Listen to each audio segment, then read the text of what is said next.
মিলন ভাই, বলো। আপনার মূলত যে রংপুরের মানুষগুলোরে মানুষ মফিজ বলে, এটার কারণটা কি আমার একটু বলবেন?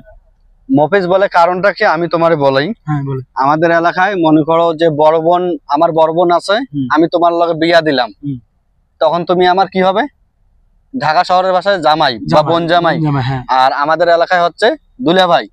আমার আসলে মফিজের অর্থ কিন্তু দুলা ভাই। তাহলে আমি যদি দেখি মানুষের রংপুরের মানুষের নাম বললেই বলে এই মফিজ, এটা ভালোবাসারটা নেই, তার মানে দুলা ভাই বলতে কষ্ট হয় বিদায় মফিজ বলে। হ্যাঁ, তার মানে আপনারা এটা মানেন যে আপনারা মফিজ। মফিজ আমরা তো দুলা ভাইরে মফিজ বলতে আছি।